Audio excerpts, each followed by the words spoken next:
Can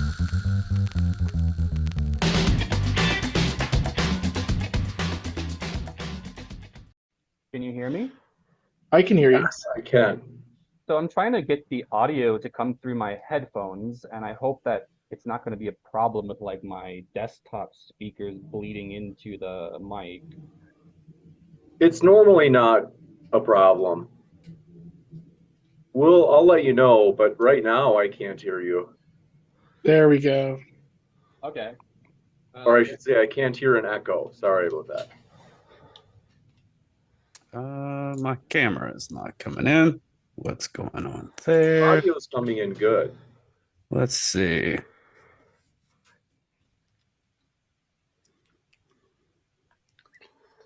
Oh, and then Boom. There we go. Excellent. I can see you as well, Matthew. Dustin, Thank if you're able to, is it possible, it's not a big deal or anything, but if you can, tilt up your camera just a little bit, there you go. So that way it's, so that basically, so it doesn't have your face at the bottom of like where it's. I tend to lean in like this when I talk into the mic, so maybe I can just hold the mic like this, like. I think you have a different mic selected because we can barely hear you. Yeah. I can't hear you. No, I can't hear you at all. Is my What's audio up, good? Jordan? Hey, man, I'm excited. Let's get them. How's it going, TJump? Oh, Audio is good from Jordan and Matthew and TJump. And then, Matt, don't worry, Dustin, this is normal. We'll get through it. you got to do a Yes. clink, my brother.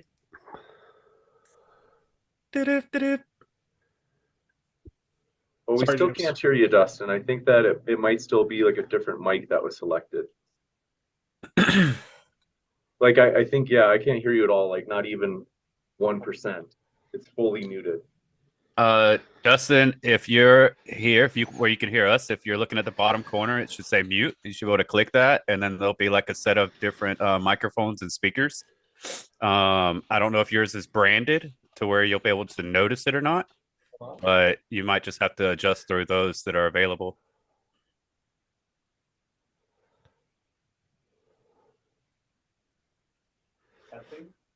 Testing. I can kind of hear you. I hear someone say testing. Was that you? Testing. Yeah, we can hear you, Dustin, but it definitely, I think that TJump's right, that there might be maybe a microphone that's not properly selected. It might be a different microphone. I don't have another microphone. I have one microphone. Are you using a laptop? No, that's Oh, Do you have the input volume on the microphone itself turned all the way up, like in your system, and the microphone itself? Were you not hearing me earlier? I think it was better than this right now. yeah. Nothing's changed. I didn't change anything. Drop. Move the mic close to your mouth and say something, then move it really far away and say something. Yeah, but when I moved it closer, that's when you said that you. Now move it far away and say something. No, I'm saying something. yeah, so it makes Yeah, zero difference where the mic is, which means it has to be using a different mic. Yeah, like I say, man, if you just click that bottom button on there where it says mute, click the arrow, and there'll be like maybe different microphones in there. Testing. Microphone options. Whoa. Yeah, sounded better. that was loud. Yeah. Testing. That's better. I think it's better. It's certainly better the first time. Can you keep speaking, Dustin? It's saying that I'm using my microphone That's good. from the webcam, but It sounds better. that sounds I have better. a desktop mic that I've been using for 2 years. I've never had a problem. All right, move the mic Yep. away from your mouth and say something again. Testing? Yeah, still the same. That's fine. That's fine. Yeah, Good that's enough. I much think louder. it's not, I don't think it's, my guess is it wasn't that your mic wasn't working. My guess is, are you sure you didn't have a different one selected? Are you sure you didn't have a different one selected? I have my desktop mic, which is here. It's pretty cheap, but it's always worked for 2 years. And then I have another option for my webcam mic. So my webcam looks like it has little holes in it. I guess that my audio is going through the webcam. But It's much clearer. I've never used that before. So I guess we can keep it with the webcam audio. I would But- definitely do that. Yeah, because in the event that like we are in a high intense conversation, we definitely want to hear you, hear your input. How strong is the audio? Like, can you actually You hear sound it? Or normal. You sound just normal. You sound good, man. Okay, it's fine. It's actually even like slightly too loud, but it's good. Okay, Don't change it. Actually, just leave it. we'll It's do it not too loud. live. Let's do it live. You mean like?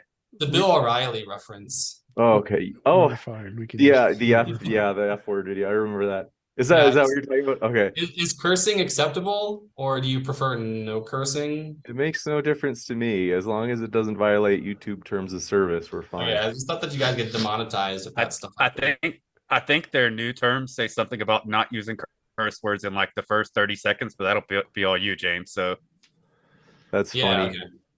Yeah, I Yeah, heard they had an update. Anyway, what I'm going to do is first I'm going to quick start the stream just to see that the connection is good. Actually, let me just start recording first because sometimes the encoder is weird and seems like the first one is usually where it gets weird. But anyway, glad to have you guys here.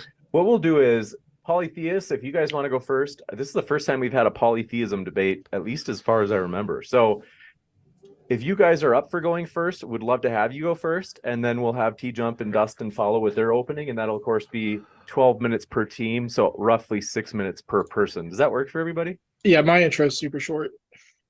Cool. yeah, it works. James. I'll talk fast. Let me get some of that protein shake, James. That's funny. Hold on one sec. My screen just went blank. I don't know what's going on. Oh, there James, it is. how swole are you? Not swole at all, but I am a little bit alarmed. Hold on. Oh wait, okay. Sorry, I pushed the wrong button. His Okay, arms are let's about as thick as inspiring philosophy. So Oh, geez. Oh, you want to have our own boxing event? Damn. yes, we should do that. We should start a YouTube boxing event. It's so debate, then we fight, debate, then we fight, like in rounds. Is that what we're doing? Like, I No. wasn't sure what open discussion meant, or So no. We're debating the terms of the debate right now. is We're it actually like debating the debate. cross-examination, or are we just gonna have a free for all where like we just talk? Just open dialogue. Like, have you watched Modern Day Debate before? But it's okay. I'm teasing you. Just open dialogue. Okay. No, it's good to meet everyone here. I guess, do you want to introduce ourselves to each other so we have like an inkling? I'm ready That's to a good start. idea. Are we? Yeah, I'm just ready. I mean, whenever. like off go. stream. What it would be good right now if you guys want to do that, because once the debaters, like the audience, usually what we do is we say, I'll go on in about 60 seconds and I say, hey everybody, today we're debating atheism versus polytheism, and we're starting right now. And I'll say, with the polytheists, thanks for being with us, Matthew and Jordan. The floor is all yours. And then once I say that, Matthew and Jordan, who would like to go first between you two? Matthew. I'm gonna go first. Cool. And then once you guys are done, I'll kick it over to TJump and Dustin. And it's I'd say, Dustin, you're with how good your audio is, if you're able to back up just a little bit from the camera, it's just that it's kind of like this right now. And so if it's just backed up a little bit more, it's a little bit easier for me to report, like kind of fit it. Okay. You're like a floating head. Just even maybe a little bit more. So like, you notice how like, Would you? Well, so I mean, I you've can noticed, just back my chair up. yeah, like that's one way you could do it. Here it's just too big. It just covers the entire screen. Can't see anything. Nice beard, man. Okay. So let me see if I can just move my monitor back a few inches. Either way, it's not a big deal. We can be beer bros even after the show, man. Yeah. James, you're still in the club, man. I Okay, appreciate what about that. now? It's basically the exact same, but that's okay. So I appreciate the effort. What we'll do is, like, you know how if you back up your chair, it'll catch more of like your, Yeah, we're looking for more of your profile, like a mug shot. like, let's say to the Yeah, bottom of yeah, your yeah. sternum. But, There you go. but you That's asked me to close. tilt my camera up. Right. Originally I did that, or What about now? Perfect. You're right. I should have said tilt your camera down. I did get that wrong. Sorry about that. Okay. Let's go. We're good. So perfect. All right. Thanks so much. With that, I'm going to quick do that cold open, and then I'll kick it over to you, Matthew and Jordan. And let me just do this last little thing. All right, cool. 3, 2, 1, here we go. Hey, everybody. Tonight we're debating atheism versus polytheism, and we are starting right now with our polytheist guests. Matthew, thanks for being with us. The floor is all yours. Hey, everybody. Hopefully everybody's coming in. They're going to enjoy a great show. Tonight we're debating what James just said, and I'm going to start us off. Quote, unquote, believing what makes you happy is more important than believing what's true about reality.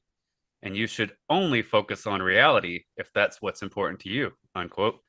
That's TJump baiting Aaron Raw on April 25th of this year on a debate regarding does religion do more harm than good, in which TJump took the side of no, religion does more good than harm. Which leads me to question why he's typically so uptight in regards to religion, when generally speaking, it seems to be assisting people in happiness far more than not. This isn't to attack the character of TJump, except to say that I hope this debate can be handled in a civilized manner without ad-homs. Today's argument may seem to contain a lot of what may be considered quote-unquote woo-woo magic. To many, that's fair. But allow Jordan and I to define where we're coming from, why, and how one might prepare these human minds of ours in a way as to grasp the, and I quote, knowledge of the universe, on how it could be perceived by mankind. I'm sure, or at least it's very possible, that the hows, as in how do we come to these conclusions or how do we practice our beliefs, may come into questions, but I think those are far less important in their pertinence on today's debate as opposed to the truth that the energies, the gods and goddesses, according to definition and reasoning for having them. I don't mind going into the historicity of religion, the roots, and why it's always been there, but again, I'd rather remain on how the gods and goddesses are defined, their meanings, and the importance of them in accordance to humanity. With that, I'd like to pass it off to Jordan and allow him to be the human thesaurus to bundle these things into mentally soluble definitions in which I hope may set the narrative to come. Thank you, Matthew. Absolutely, man. As we gather here today to explore the topic of polytheism versus atheism, I'd invite you to consider the fundamental human inclination towards exploring the mundane world and our place in it. From the earliest days of our existence, we have looked to nature and its characteristics, and we have applied introspection, reasoning, and logic to understand what is possible in our world. We have conceived of virtues and traits that transcend physical values, such as beauty, love, wisdom, and courage. These ideals are often associated with phenomena like gentle rains or angry seas. We may even attribute them to our own experience of good or bad fortune, luck, etc. It is in this context that we may see the personifications of these traits and their embodiment in the form of gods, beings of high virtue and characteristics that embody the essence of our ideals and our speculative minds. These gods serve as examples of higher goals and aspirations that we strive to achieve in our place within the world. So let us engage in a thought-provoking debate on the existence of multiple deities and their role in shaping our understanding of ourselves and the world around us. Thank you. Thank you very much for that opening statement. We're going to kick it over to our atheist team as well. But before we do that, want to say, folks, if this is your first time here at Modern Day Debate, we are a neutral debate platform hosting debates on science, religion, and politics. We hope you feel welcome no matter what walk of life you are from. And if you didn't know, Modern Day Debate is also on podcast. So if you haven't yet, look us up on your favorite podcast right now, and then you can listen to debates on the go. With that, we're going to kick it over to TJump and Dustin. Thank you very much. Gentlemen, the floor is all yours.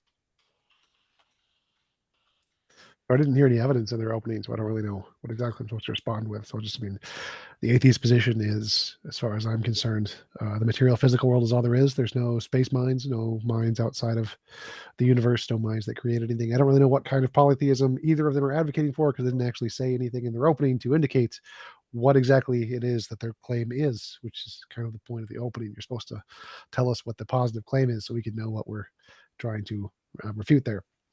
So I really don't really know exactly what to respond with here, other than evidence is novel testable predictions. Until you can provide novel testable predictions that can show that your belief is more than just something made up in your imagination, then the default is it's just something made up in your imagination, just like everybody else. So I will wait for evidence and concede there.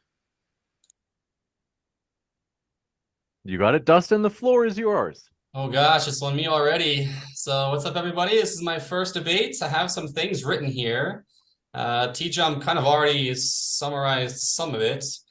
And well, nobody knows who I am, so I'll just start off with that. And cut me off whenever you want to, James. So I'm sort of like a soft atheist and an anti-theist, coming out strong here. I think that deism may be possible. I don't care if it's true or not. The concepts of theism is, obviously more important to debate because they're supposed to have influence on people's lives. And I believe that the belief in God and gods is a delusion. And just the, casual definition would be something a person believes and wants to be true when it is actually not true. So there's not like any kind of a pejorative meaning to that. I just kind of state it factually. And to me, belief in fairies and unicorns would be the same as belief in Odin or angels or spirits. And it's literally the same as a belief in a god. And I don't say this to mock or ridicule. I literally mean this. And I think that you just have no more evidence for your god or gods than I have that a pot of gold is at the end of a rainbow. And again, if you provide the evidence, then I'll be happy to look at it. And the idea that like theists typically seem to have this idea, or like it's expressed, that maybe they're not like intentionally doing it, but it seems as if they have this idea that they're somehow special and that they have some sort of a personal relationship with like a creator or something along these lines. And that just doesn't do it for me. I don't know. It just seems a little strange, especially whenever they never have any evidence. And as for polytheists, the past 3 days I've been looking on YouTube for polytheistic debates. And so far it seems as if it's sort of a watered down form of monotheism, which I guess is a little bit better. I mean, I can at least extend the olive branch in that regard. They're not like very dogmatic about their beliefs and things like this. And so let's see here. The polytheism, what I gathered so far about the polytheism is that over 4 hours of watching these like quote debates, not one single truth claim was made. I was waiting for a truth claim, the same as TJump mentioned. The opening statements, nothing was mentioned at all about why it's true. They only want to talk about what they believe and how their belief is special and how it differentiates between other polytheistic and monotheistic beliefs, as if that somehow means anything. And I really hope that we can get down to like the nuts and bolts of very direct questions, state a truth proposition, and then state what evidence or reasoning you have to believe that this truth proposition is real. And so far I haven't gotten anything like that from any polytheist, except for one by the name of Ocean, Keltoy perhaps. And even he was basically not taking any hard stances on his beliefs. Basically, heaven and hell may or may not exist. Multiple heavens may or may not exist. And maybe there's even every human is given their own personal form of heaven. And so if your God dictates for you to do self-harm, you just simply reject your God and you find another. And basically, whenever Vosh pressured Ocean in their debate, he basically said, well, in order to give a reason as to why I believe Zeus is a actual disembodied mind, it would take an entirely new conversation, and I would need to touch upon the highest echelons of philosophy. And so I would just end by saying, if your best argument is that the greatest philosophers are debating this very concept at this time to this day for the past 2,000 years, the obvious conclusions to me are that they might not be the greatest minds, or that the evidence for the truth claim that a God exists is severely lacking, or in my opinion, completely non-existent.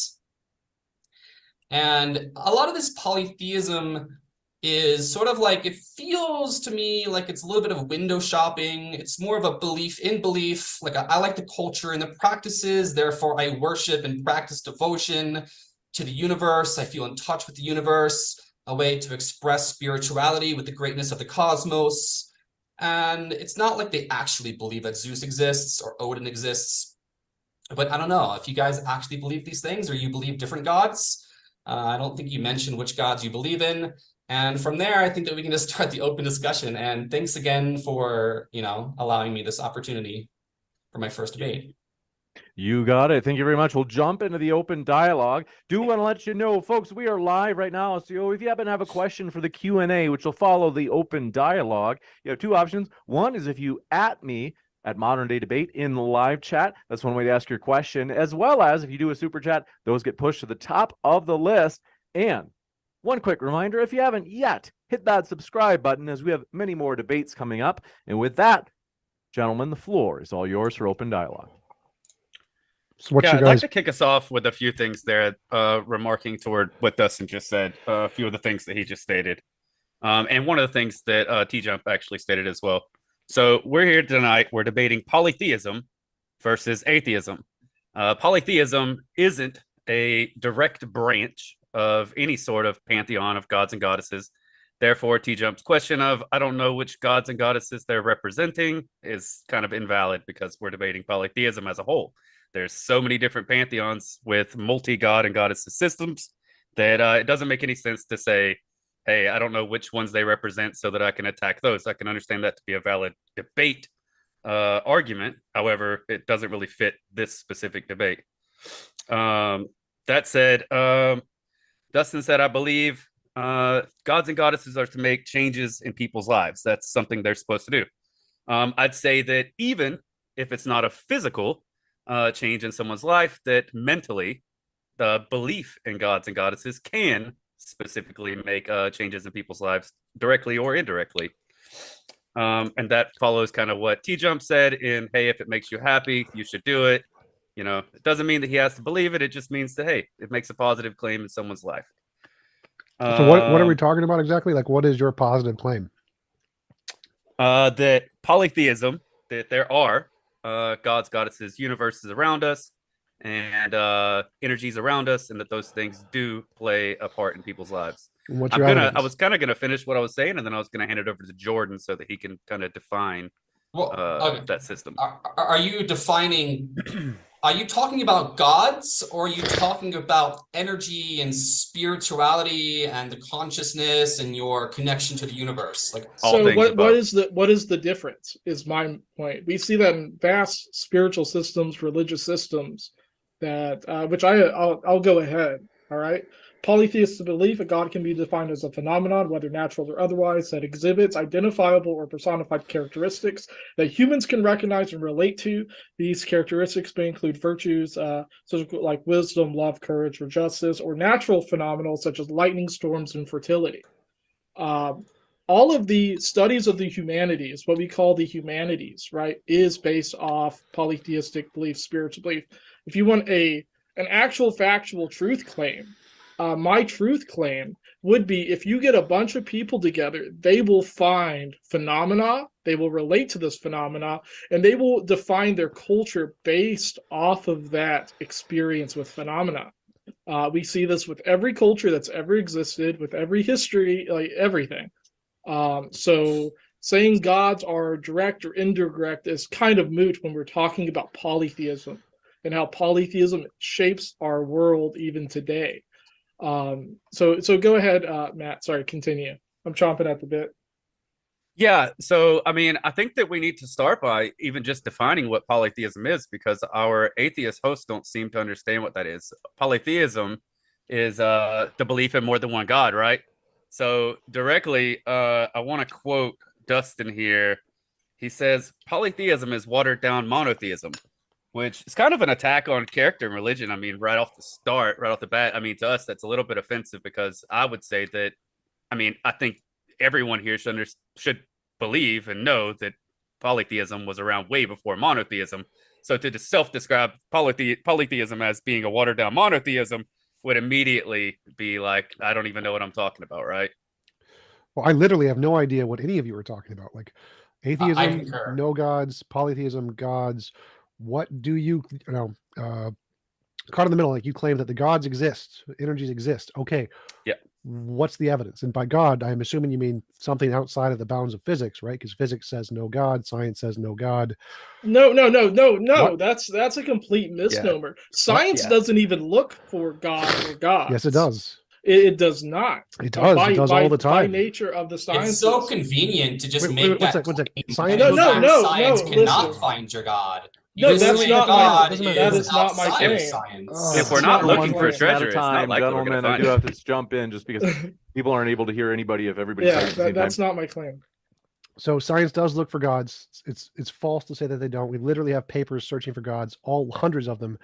But that's irrelevant. I don't care whether science looks for gods, in your opinion. It doesn't make a difference. What do you claim exists that is beyond what atheism claims exists? Because atheism is just science.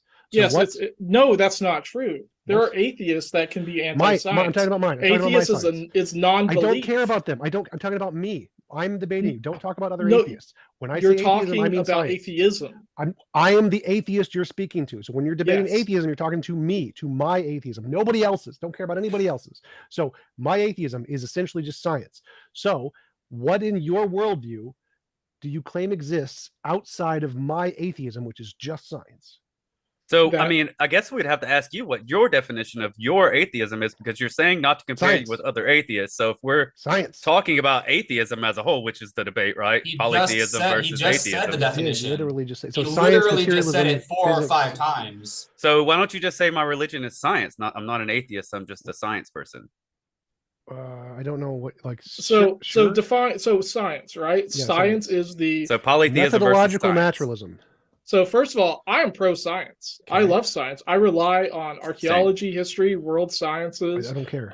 to that's rude. Well, first no, of my all. question is what No, do no, you no, claim like- exists outside of my worldview? The debate is polytheism versus atheism. My atheism is just metaphysical or methodological So- naturalism. So what are you claiming exists beyond methodological naturalism? Okay, so to start off with, right? So the understanding of the natural world through the sciences, right?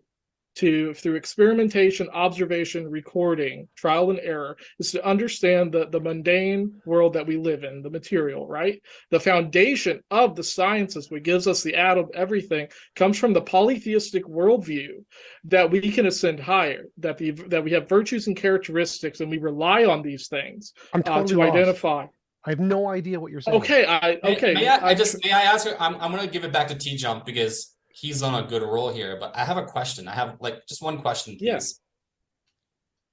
Yeah, I mean, your stuff's very easy to attack, Dustin. So, I mean, I hope you well, continue. I would say that whenever I said that polytheism was a watered down form of monotheism, you're talking in terms of historicity and which came first.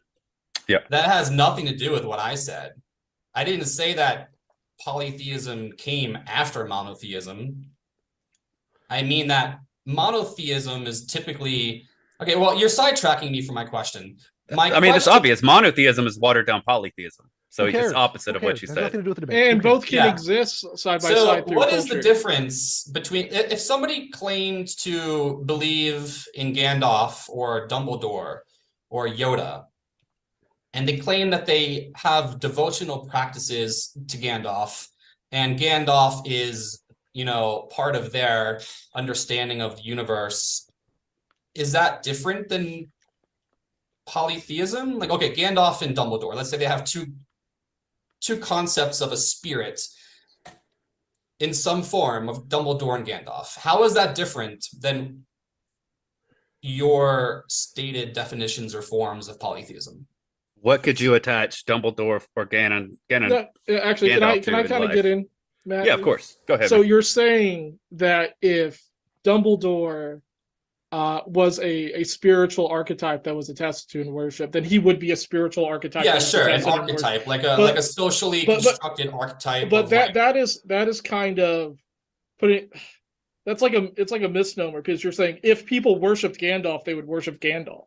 I get your question that what makes Gandalf different than Thor, right? Is that what you're going? That's the question. If we could just focus on that question. Okay, what makes Gandalf different than Thor is Gandalf has nothing to do with phenomena of culture, of the self, of the universe, or direct connection. I'm sure people love Lord of the Rings. They may connect with it socially, but the difference is the idea of Gandalf, the ideal, what Gandalf represents in a hierarchical view is not a deity, not a devotion. Gandalf, through history, through the relationship of the authentic audience to Gandalf, there's no spirituality there.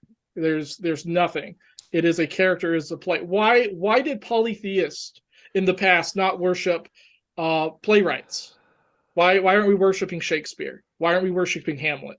Right? Well, I mean, why are we dedicated to Apollo? It depends on what your form of worship is. Like, if you just want to keep doing the whole ground of all being line of argument, you could say worship is whatever you want to do with your free time. This is online, TJump.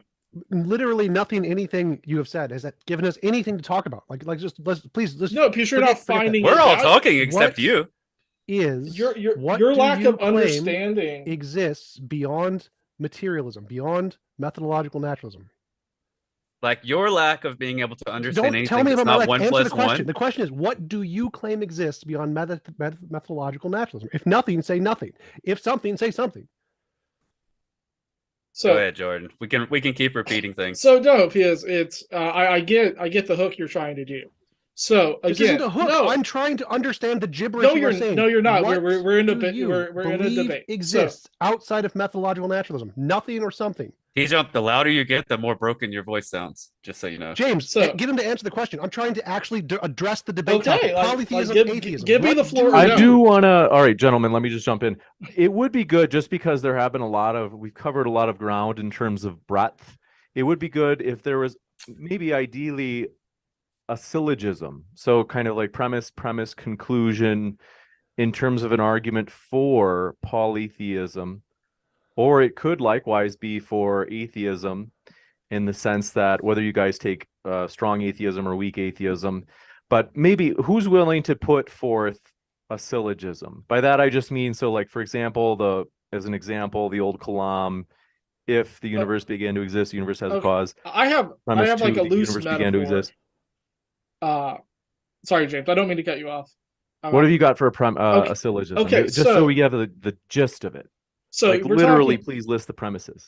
So we're talking all of polytheism, all of the human experience has led up to this point through multiple cultures in history, in contact with the divine and ascending to ourself. What I currently see and what I would argue, right? Atheism is non-action. Atheism is a fixed position, right? That does not even bother to explore half of the human experience in touch with the divine. And now this could be due to like nature or nurture. This is not a syllogism. Can we please get to the syllogism? Okay, I'm getting there. All right, because you want me to explain these high Start with premise 1. Okay, so premise 1. Don't tell us how to argue, man. We got this. Obviously, you don't. So but it's not an argument. You're just let's go. Premise 1. You're just continuing to state your. We can't put things into words, and 1 + 1 equals 2. So 5 words. Two things requires right? a few. Our worldview is not just rainbows and unicorns exist with no thought or for. It takes time to explain the basis of our worldview, rational and philosophy. If you don't give that, then you're not going to comprehend. I want to. Right? You have the simple thing. The same thing happens in other kind of debates, like Can we evolution. Get to the syllogism? Okay, I'm working on it. Don't work on it. Say premise 1 is, then continue. How much time do you need? I just want to have an expectation of how much time. Okay. How about more than 10 seconds before we keep getting interrupted? So, premise 1: humans connect with phenomena. We have the ability right? To see phenomena in life, whether that is luck. Atheists, I know lots of atheists that blow on their D&D dice, that name their dice, they go, oh, please be lucky. They have a semblance of luck and the idea of metaphysics in that way, right? Sentimentality can be a similar thing. Humans connect to phenomena innately, by nature. We connect to phenomena. Okay, premise 1, connect to stuff. Premise 2. I wrote it down and we have it. Okay. So I just want to make sure I'm clear. Yes, we make up emotional connections to things. I agree. Humans Next. connect with phenomenon. Perfect. Yeah. Next, Okay. please. So humans are also rational. Okay, that would be my next thing. Humans are rational and logical, and we have this incredible ability. Are you having like a stroke, TJump? Humans are okay? partially rational, mostly irrational, but I don't see how this gets you to. Okay, to if humans are No. rational, Let him finish. if humans are irrational, how can you be so sore in your fixed position? Is this part of the syllogism, or are you off? Well, the no, track? I'm just making a point. Okay, He's made so we one have point so far. Now he's on humans to connect with the phenomenon, second one. Humans and are then we have partially rational. humans So are what? rational and logical. So far, we Okay. have 2. Okay, so we're Is there a able, third? right? So Matthew, take over. I What? need a second. Yeah. So what Dustin's kind of saying is that there are virtues amongst humanity I that don't- nothing Jordan, else sorry, shares. you said Dustin. There's something, and polytheism doesn't place an exact position on what created us, what gave us this, what any of this is. Well, what okay, forgive me, virtues please. amongst 'Cause humanity I am that so sorry. doesn't I'm exist so- amongst the rest of the world. I must- It I must- doesn't, I must ahead. interject. I apologize. In the beginning, both TJump and I were both stating that your introductions gave no description as to what you believe or why you believe it. And I and TJump are both gently pushing you into Did I interrupt you every 10 seconds? trying to just finish this argument. We have humans connect with phenomenon, and then we have humans are rational and logical. And then Jordan transferred his consciousness into you so that you could finish his thoughts. And now you're just going on. Oh man, this is like are you Kent Hovind now? We came from a rock kind of thing? Is that what that ad hom is? Can we just, like, just for the sake of my sanity, please, if we could just finish this one small little molecule of like the argument that you were attempting to finish. Well, that's what Jordan here was attempting to do before he was interrupted. Like, I don't know, I could make a No, he No, stopped. no, He there was stopped no- and gave it to you. There was he no just do like a interruption. Nathan Thompson He thing and do like a little transferred check to mark boogie board? you so that you could Oh my God. finish the thoughts. There was James, no give interruption. us a syllogism. Make them give us a syllogism, please. Please. Jordan started with 1 and And he then he was on to stopped. number 2.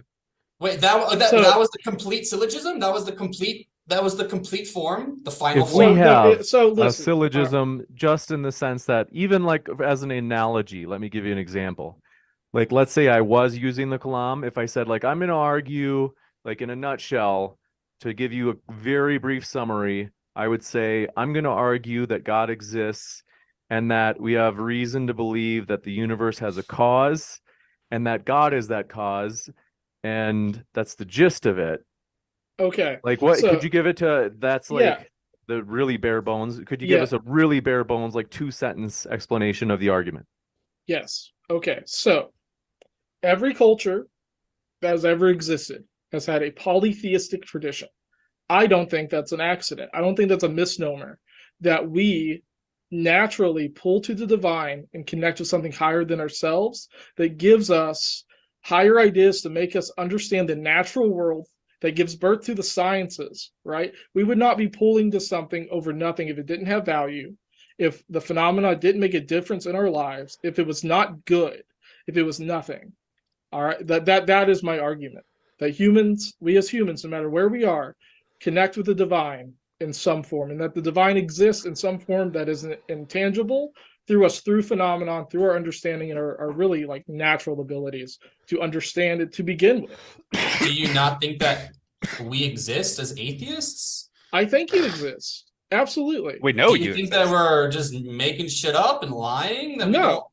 we do No. actually believe in the divine, that we actually secretly go to a little room and, devote our our prayers and thanks and Well, that was irrelevant to the argument. So the argument was is that every society believes in polytheism. Therefore, polytheism is true or something. is that the argument? It seems like it. But I think what Jordan is trying to say is that every different nationality, culture, faith across planet Earth, prior to the adaptation of the Abrahamic faith, were able to connect certain things directly or indirectly to certain gods, goddesses, etc. If we were animists, they were able to attach it toward some sort of energy. If there were shamanists, then they had a director that was able to do it. I'm getting a little off topic here, but that at the very beginning of humanity, even up to today, which we see society is beginning to move back towards, where it's been able to attach certain names towards a certain energy, towards a certain virtue, towards something that humans seem to live by. Therefore, therefore, right? We get these virtues. We get to the core of what our experience is, and we connect with something higher than ourselves. So, like Odin. Odin's name is Other, the original name in Old Norse. It is ecstasy. It is wisdom, right? It is these key virtues that we can entangle, we can view and ascend to, right? So, Democritus. well, right? I'm not seeing how any of this is different than humans make stuff up and it makes them feel good. So no, I say think that humans make up science that came from historical ideologies, historical figures that still live on today through various science. That were religious, that were polytheists at the time when they invented said things, and that nowadays atheists live by the science that they what does this have to do with my mathematical question? Equations, and not through maybe the creation thereof, but how they got there. My question was just clarify. My question was, how is everything you just said not the same as humans? All humans make stuff up, and it makes them feel good. Because it's not a simple. Well, okay, wait. Not just that they make stuff up; they make up different things. If every different culture were to make up the same theology or the same, whatever, they connect with the universe the same way, with the same gods, the rules that the gods give you, the way that they, attach their reality to the gods and all this stuff. But every culture has different gods. I'd like to take that one if you don't mind, Jordan. Yeah, absolutely. So, okay, Dustin, so that's actually cool that you asked that, man. So I asked TJump this once. He came on my show. Thank you again, TJump. I truly do appreciate that, man. Honestly, I'm not just saying that. So anyways, so I asked TJump on my show once. I said, hey, so how do we relate the fact that 17 different cultures, face nationalities across the face of the earth that we don't believe at the current day could communicate with one another? How did 17 different ones come up with a guy with one eyeball that wore a patch over one eye or a scarf over one eye, something over one eye, that ended up being at the top of said pantheons? I think I'm not going to ask whether or not you know what a pantheon is. I'm sorry. So was at the top of a pantheon. He was always known for a god or goddess of wisdom. And so that 17 different cultures face, religions across the face of the earth. Maybe they had different names for said gods and goddesses. However, they had the same pretense and they were not able to communicate with one another. And I'm happy to provide that evidence at the end of the debate if you don't mind.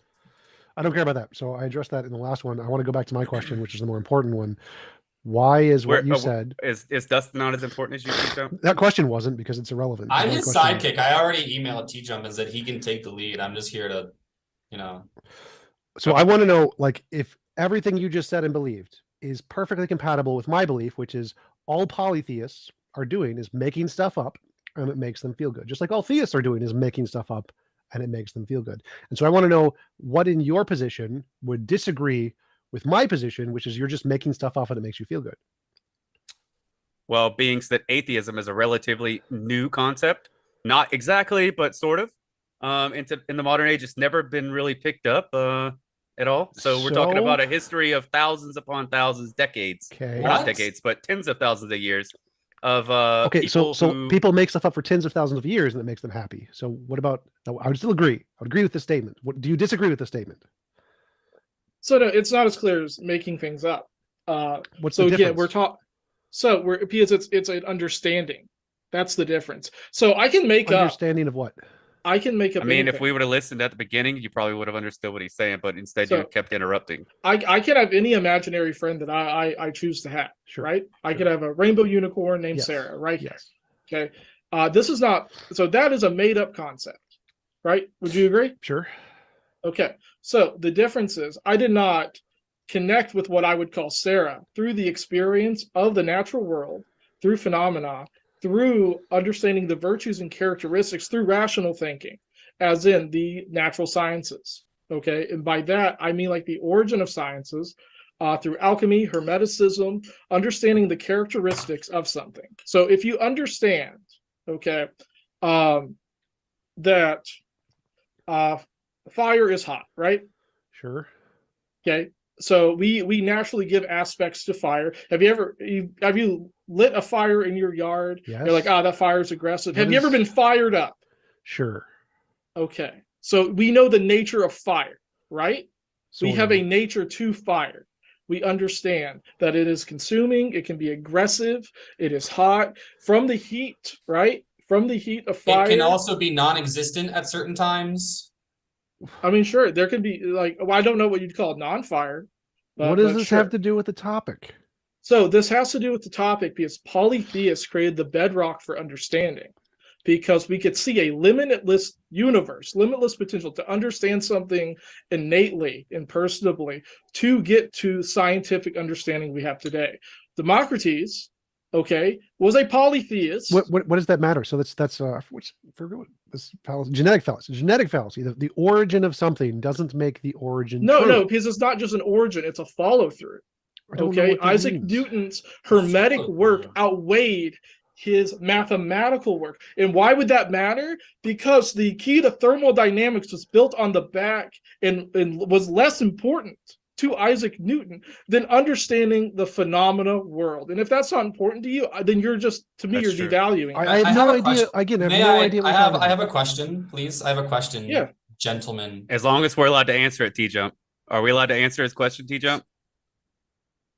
No, because you still haven't answered mine.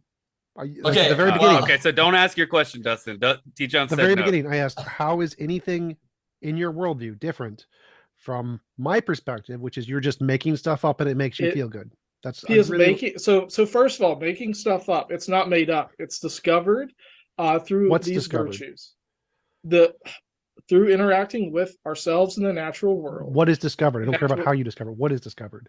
Discover in general, like scientific Gods? Were discovery. gods discovered? They're virtues that we ascend to gods. Those are emotions. discovered. That's making stuff Okay, up. wait. That makes stuff Are up, you emotions. saying that the good things that you think are good in the world because you think they're good are products of a disembodied mind that is undetectable, and You think those they're good or they are disembodied good? minds gave humans these good things that you are subjectively believe So, are good? Through And all not of just good things either. Bad things Yeah, as well. through all Well, of I was gonna polytheism. say, like, what about a baby that's just like lying in the ditch Why- dying this because is you know off topic. the mother left the baby there? Is that a good So thing? so This is so off no, topic. let me answer your question. Okay. First, we're talking about all of polytheism. And that includes a lot of worldviews. So in like a Wait, very I sliver just of asked a sliver- question Oh, about. Okay, let me answer. Okay, it. so this whole debate is going. So to you don't go want to with think. You don't a want question is information. asked, and You then the don't want answer to the information, question and you don't is want to think. You want to continue. polytheism You is want to continue different non-thinking. things. That's all I'm hearing. Polytheism is different things, and not any one question can be answered succinctly because we're going to have to go through a If we're talking about polytheism, historical, past You- It's odyssey required. it is about. required. Great. So what Yeah, about I wish we had like 3 hours, 5 hours, but we're How- trying to like sum James, this do you up, wanna but go it for takes 6 us And a I- little and while. like we I'm had here. we I had can short go. notice I can to go a like long time. Do you want to So- go 5 hours, 6 hours? I'm down. I can do a beer round, but yeah, sure. So to be How did the good things get here? Virtues, okay, because so like virtue. courage, love. And bad things. But let's focus on virtues because those are typically high things, and again, that's pretty innate, right?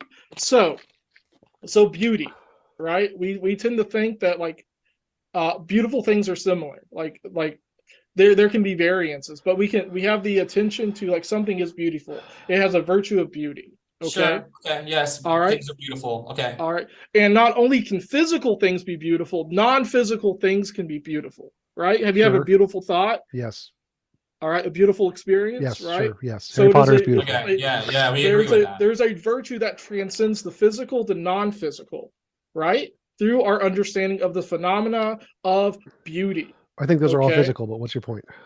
How are they all physical? Brains, thoughts, states, so they're all physical. That's the consensus in Oh, neurology, I would say that- psychology, physical sciences. Everybody thinks it's physical. in Okay, every but is- every field. Are you Is- saying that consciousness proves gods?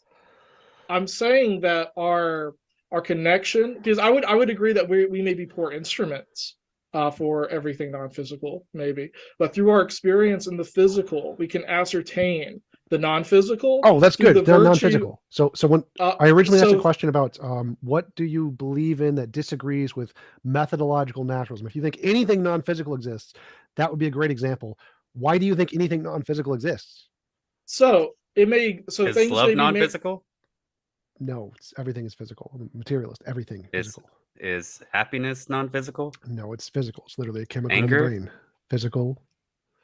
This is the consensus among no, all so I would say neurologists, that would- cognitive They're just scientists. brain states. Yes. What else is there than a brain state? So I would say that I would say that happiness has a physical component, but you're missing the other component, which is non-physical, which is the experience of happiness. That connection to happiness, that is non-physical. And the cool thing about Why do you virtues, think that? because it's innate, and this has been the dialogue, the same dialogues I'm using now, right, has led us to literally discovering the atom before we had any periodic table, anything, because it's in the idea of forms and virtues that we discover the natural world. And there are phenomena that surpass what we can observe succinctly, what we can measure. Can you feel happiness and love if you're being tortured? If you're in the Yes. BDSM, I'm sure there is a state where you can experience something negative. and gain a I positive. am not into that, but is it possible for, if I am being tortured, am I able to just flip my brain state and attach myself onto this concept of happiness and just think, oh, I'm happy. I love you, torturer. I mean, Please I would continue torturing me. Can I think this? I would argue. Oh, wait, or are these brain states of love and happiness and being horrified and terrified that you're being tortured, are these byproducts of physical interactions from the real world that cause these brain states to occur? Like, why would I not just be able to sit here and just feel love immediately? Like, I love my mouse pad or I love my keyboard. How come I can't do that? So You I can, say that actually, you can do that. It's physical states can still do that. I don't really see the relevance of that question. You can. yeah, do that. But No, thanks, but Cesar. why can't I do that? You can. You literally can. If it's physical states, you can literally do that. But you can't just choose to believe something. Yes, you you have can. to. It has to be a There brain are, state. if it's physical, So there's ways I to change the physical states to make you believe them. So you can do that. I don't see how it's relevant. But That's a not bad where I'm question. sitting currently. You may not be able to because you physically. If that was can't. my question, why am I not able to do that right now? There could be lots of reasons, even if there's a So spiritual again, state, you I would cannot do that. argue. It's irrelevant. So this is like our big difference. Okay. I mean, I'll let the two of them argue with each other. That's cool with me. I want Yeah, to get back no, to the for sure. actual topic because you still have not answered a single question. Oh, I guess you've answered one. That's That's one question. so. I mean, some of the audience seems to get it, but you're still not. So yes, because I'm rational. I would disagree. I would disagree that you're not taking a rational state with this because you're not willing to transcend what really isn't even a consensus on science. We are still measuring things. We are still understanding the natural world. The consensus of And this science is is pretty- materialism. Nothing beyond materialism. Everything is material. Yes, and if you're stuck in this one box, you are not flexible. And I'm not saying, oh golly, That makes gee, no we're talking about- sense How? because there's What nothing is your in this misunderstanding? worldview of materialism that excludes the supernatural. If you have evidence of the supernatural, we're happy to grant it. If you Have have you evidence had of an non-physical idea? things, we're happy to grant it. You just don't have any. That's what we're asking for. So have you had an idea? Yes. Is an idea physical? Yes. When does a An idea, a unique Yes, the idea. consensus among every neuroscientist, every we philosopher can of mind, measure every expert in consciousness is it is physical. We can literally measure and weigh ideas. You can calculate how much they weigh based off how much energy they have. You can Google it. How much does a thought weigh? Yes, this is physical. That's the consensus among every scientific field. So so first of all, hold on. Talking a lot. So we can measure a physical component, right? We can measure a physical component and have a weight of a transference of data. But I would say, but is science concrete? No, science evolves every day, every week. There are new studies, new journals. And so I'd say it would be hard to have a concrete idea of like, oh, this is how the brain works 100%. What? Right? I have no idea what you're talking about. Obviously, science isn't concrete. Science is a methodology. Methodologies are not concrete things. Yes. Sure. And methodologies are dependent on how you measure the subject matter, how you approach it. Yes. If you have a better methodology, present it. Okay, then again, like it sucks because we do have methodologies.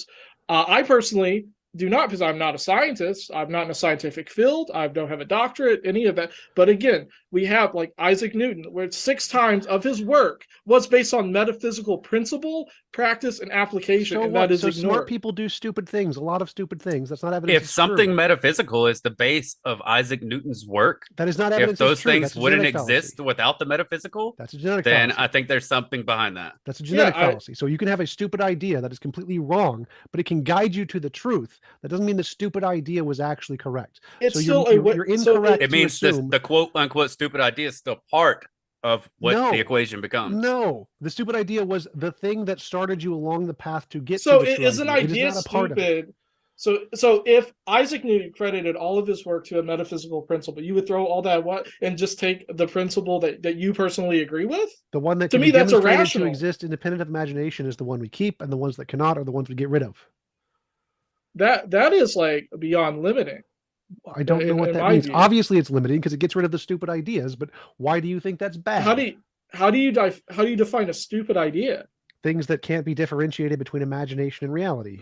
So again, like a love for a partner that can be different. That would not be a stupid idea. We can differentiate love. That's a material, physical process that we can identify in the brain. We can stop it with different chemicals. Yes, that's not a. But not really. Yes, we can. No, you can have. You're saying that love never ends. I'm sorry. Go ahead, Jordan. No. Okay, you can get the chemical balance of love throughout the body as an experience. Okay. But you can't get the depth of personal love that you do experience. I cannot. Yes, you can literally get that. You can literally just shock your brain in the right place. No. Okay, so hang on, Jordan. May I? There's no absolutely. All right, so hold on a second. So what you two are stating right now is that there's a miracle drug out there that could be created that says you're going to experience love. Yes, like we can literally shock you in the brain to make you do that. Yes, there is literally. You take the drug and then you love. I don't know about the science, but it seems perfectly reasonable that this is that. I mean, we can't even get medications right for veterans at this point. We can't make people happy. This is not a medication. What do you mean? They stick an electrode in your brain. Perfect medication. You can stick as many electrodes as you want in my brain. I don't think you can just force me to be happy. We can literally do that. There are literally studies that have literally done that. So then, why aren't they doing that? Why are we not seeing more of it? They have. It's just like, why are we spending like thousands of millions and billions of dollars on medications when we can just shock people into happiness? Why don't we stick electrodes in everyone's brains to shock them into happiness while cutting their skull open and sticking a giant tube in their brain? That's a stupid idea. Yes, we can do that. Yes, we can do that safely. So, yes, we can do this. We don't. And why aren't we doing it? Because they have to cut your brain open, stick an electrode in. But you just said we can do it safely. And an anesthetician. I mean, you're kind of making the assumption that happiness is the only thing that matters. No, I stated numerous times that the bad things matter as well. No, I'm using happiness as a base principle we can all identify with personally, something that we've all experienced. I hope everyone here has experienced happiness in their life. That would be good. And you're arguing it's not physical. Yeah, but I don't experience happiness all the time. I am arguing that it's not physical. And I'm not arguing there has to be some external force that like causes me to feel the happiness. So they didn't say that. That is a byproduct of just basically evolution. Certain things trigger that happiness and certain things don't. If a rhinoceros takes a giant shit, I'm not going to be thinking, oh, this makes me happy. But, you know, if I meet a girl and I'm going on a date and I'm getting these feelings for her, yeah, I'm going to be happy. Like, it's just brain states being caused by physical outside influences, and they're fleeting. They come and they go. That's why I asked you why can't I just fall in love with a keyboard right now? Why can't I control this brain state if it's something like in my head that, that's the question. But I mean, Well, TJump says it's irrelevant. I hate to fall into any type of monotheistic because, the monotheists keep debating you guys over and over and over again. However, the one thing that they do say that's true, and TJump, I'm getting to something, thanks, is that in the form of evolution, I mean, we have Cro-Magnons that are here, Neanderthals that are here. We have this species. I don't need to go into all the different ones. And they all seem to adopt into humans if they don't just die off. And all of the said humans across the face of the earth come up with the same emotions. They all come up with the same virtues, the same ideologies. And we're talking about people that could not communicate with one another. And once again, they came up with pantheons of gods and goddesses, or vice versa, or one or the other, whatever. That were even in the same status quo moving down. Like, why is that? Because evolution. Give me an answer. It's the same reason. So evolution says that 17 the same reason everyone used to believe the world was flat, because we have certain evolutionary tendencies to believe certain things, and those things are contingent on what's helpful for us in society. So evolution selects for false beliefs like illusions, delusions, misconceptions, fallacies, biases. All humans share these things. All humans share an anchoring bias. All humans share type 1 and type 2 errors. All humans share an authority bias. All of these things are demonstrably false, but all humans share them. You have this idea that because all humans share silly ideas, that the silly ideas are justified simply because everyone shares them. That is not true. We know for certain that is not true because science has proven silly ideas that everyone shares are false all the time. There are thousands of examples of these. So you have to show why your silly idea isn't exactly the same as the other silly ideas. They all developed them symbiotically amongst themselves without the influence of outside culture? Yes, it's all humans everywhere All have these biases. Oh, and they all came up with the same theories. Yeah, anchoring bias. All humans. Type 1 and type 2 errors. All humans came up with the same point of view. All of these without fallacies are in communication. all humans. Yes, no communication. It's in our biology. And through this view, they seems awful discovered the weird. natural world, the sciences. Yes, where we literally, are. these fallacies led us to So we discovering do science. have the ability to drop baggage off, things that aren't true off, right? Yes. Like great book, Hellenistic Astrology, blank name, really great book. In it, it talks about the history of astrology. And I know you don't care about astrology. We're not debating astrology. Is the Babylonians got really into the stars because it pertained to them and their lives. And they needed a way to measure the effects of these stars and planets on their lives. So they started astronomy. Yeah. I mean, the astronomy, the tracing Yes, of planets and stars with meaning, with collecting data on their day-to-day lives. Right. Right. So Within we started 10 with astrology. years. Astrology was wrong, but it led us to astronomy. Astronomy. No, was right. they developed together. Astronomy backs astrology in this And this then time we found period. astrology was wrong, and we debunked it. We got rid of it. We're no longer using I sites. It's would garbage. disagree in parts. I would disagree in parts as well. Okay, then. But through the methodology of what is important to us as people, we literally understood that, oh, shoot, the Earth is moving. Oh, we're not geocentric. Oh, dude, this is crazy, right? And our worldview fundamentally trained with the truth of what was observable, what was experienced. And if you're throwing away the ideas that stay with connection to the divine, that led us there, that is married to this, then I think you're literally missing half of the puzzle. Now that said, I'm an honest seeker of truth. I'm not here holding my ears and going la la la la la.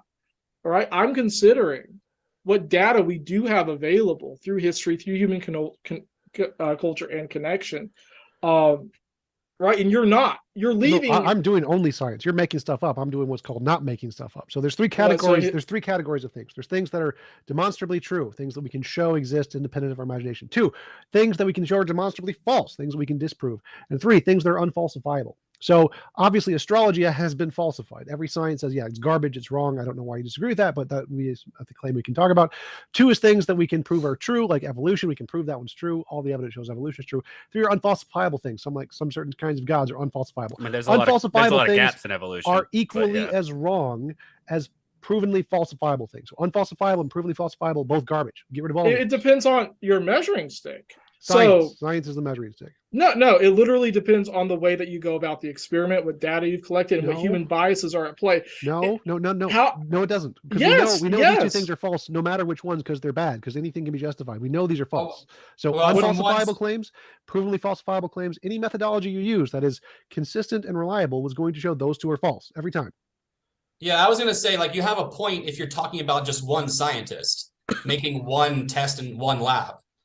Yeah, there's biases, there's, all So this there's other not stuff. biases. That's and why stuff. you have other scientists check your work and they try to prove each other wrong and all this stuff. I love the scientific method. I think it's a good standard. I'm not anti-scientist. I want to say that from the jump. I'm not a fundy or anything like that.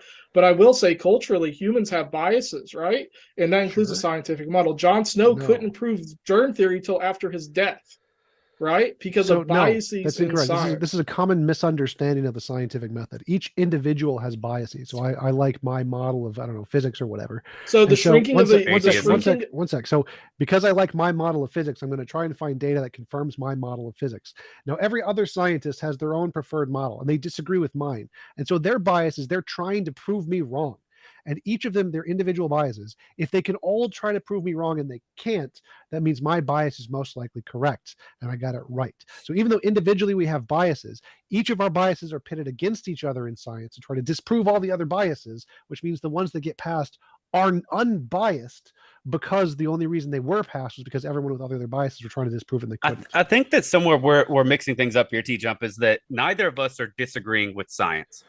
Neither of us are saying that science is You said there were completely wrong. non-physical things. That's disagreeing. There with are science. non-physical things. That's There are disagreeing with reasons that science. scientists came to the conclusions they came to and reasons that scientists still Which utilize that scientific scientists field abuse. says there are non-physical things? I mean, we've mentioned one and you've refuted Which it. scientific field? Isaac Newton. What was it? Which field of science? Cosmology, astrology, astronomy, physics, chemistry, biology. Which field of science concludes they're non-physical things? Newton is not a field of science. Newton wrote most of his things about religion, which is discarded by science. So which field of science says there are non-physical things? Which fields of sciences were created by certain scientists? I don't care which field of science today. The field of science, not an individual scientist who's an idiot. Which field of sciences wouldn't exist today without said science? You're just I don't dodging. care. You're just purposefully dodging the question. I'm not dodging at all. What I'm Literally saying are. is Then that what's the answer? the Which roots, field of the science? roots of these scientific fields are rooted That's a genetic in what we're fallacy. talking about that they wouldn't even exist. That's a Rooted genetic in what? fallacy. That's literally a genetic fallacy. A genetic fallacy is a fallacy of origins. Apparently, you guys don't like us to keep. keep repeating ourselves, but that's what we keep doing. Because I've proved you wrong on this point, and you can't answer the question. The question was, You which haven't, though. field of science admits there are non-physical things? And then you bring up a genetic fallacy saying, oh, but these fields of scientists are originated in things that believe that nonsense, which is a genetic fallacy. So it doesn't answer I mean, the question. math is came to the purely conclusions they came to metaphysical. without What? it. No, it's not. Mathematics is purely metaphysical. Physics It is exists in the metaphysical. mind. Everything is metaphysical. Yeah, that's Metaphysical true. is the fundamental Okay. nature We of think we reality. can talk to Metaphysical aliens with literally math. means non-physical. No, it does What are you not. It talking literally about? does not mean that. We literally think we can talk to other species with numbers. Yes. and So that's what fine. was It's all the physical. how are we taking this entire Because you think they're conversation the past universal, minutes right? and No. wrapping it up into something that we can just take a bite out of? How does any of this apply to how you know or can prove Would it that not multiple gods exist? Would it not, Virtues. Okay, I think it was okay, I apologize. I think you were talking about virtues, right? Ecstasy, virtues.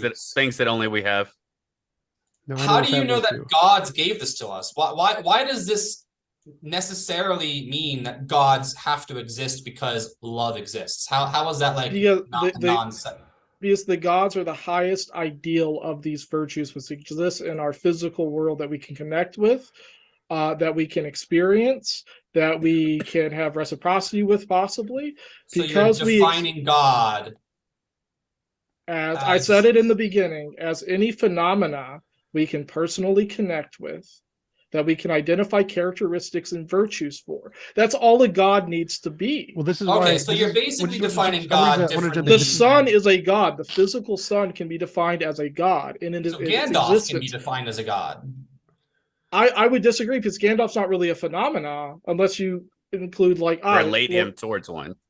Yeah, you can relate it. You can call him like he could represent the phenomena of like wisdom or the virtue of wisdom, right? Being the used. power of good over evil, the Yes. triumph of good over evil. Sure, I mean, and that would that's very take courage, simplified, right? but yeah. Sacrifice. Empowering the weak to rise up and take a hold Yes. of their. And as humans, we make connections with these virtues because we see them. We even see them in nature. We see them in ourselves, in our communities, and we aspire to the ideal. The gods are the ideal, right? They are the ideal. You're saying that virtues don't exist. They're not physical. I'm saying it can be both. Right. Wait, I'm saying there's a physical manifest.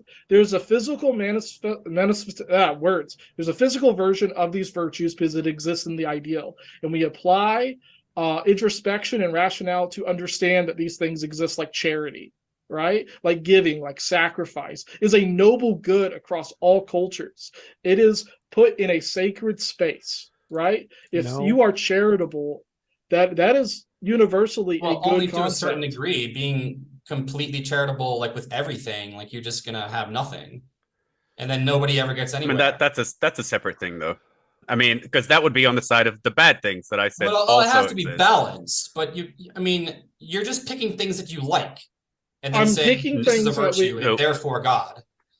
No, we did say the bad things were included. We did state that. I'm using universal values that we can all see to, and virtues are typically good. And why are values just a product of evolution? Just a product of brains, evolution, nothing more. Okay, even then, we still are idealistic creatures. Okay, but, I'm not giving you that. Why do we all have them? About how these come to be through evolution, but then what you guys are saying, the opposing side would say, we can even accept evolution as perfectly true, and yet we still have this phenomenon of virtues that are non-physical.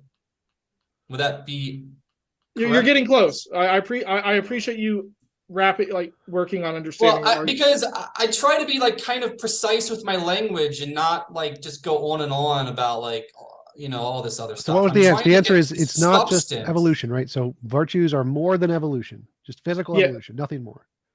But they're non-physical as well, virtues. That's more means more than that. So let's let them answer. How is virtues more than just physical evolution? So it represents in the physical, because it transcends us. I don't care how I'm trying to word it succinctly. How is it more than physical? Why is it not just a product of physical evolution? Because what virtue did you say again? I'm sorry. Pick anyone you want. I don't care. Okay. So we agree that love is pretty much a societal good, right? It's good to love. Sure. And things can be lovely, right? We have a virtue to them. Sure, maybe. I don't care. Matt, I can agree with that. Sure, as okay. Yeah. So independently, so toward the science side of things, right? Towards the historicity, archaeology, of all that good stuff, right? What? So you have multiple cultures across the face of the earth that all developed. That's a genetic fallacy. I don't care. Wait, what? The same virtues. Genetic fallacy. Independently, without communication. Genetic fallacy. Amongst different people. You can call it a fallacy all day. It doesn't make it not true. Wait, okay. It is. I agree. It's true that they did develop these things. It's just not. So how do you explain that away with science? You can't explain this away with science. It doesn't matter. That doesn't make it true. The fact that people came to develop certain feelings and those feelings are the same doesn't mean those feelings correspond to reality. That would be beyond science. So I would say that goes for atheism. That would be beyond evolution. Yes, atheism isn't true because lots of people believe it. That's not what makes anything No, true. that's not what I'm saying.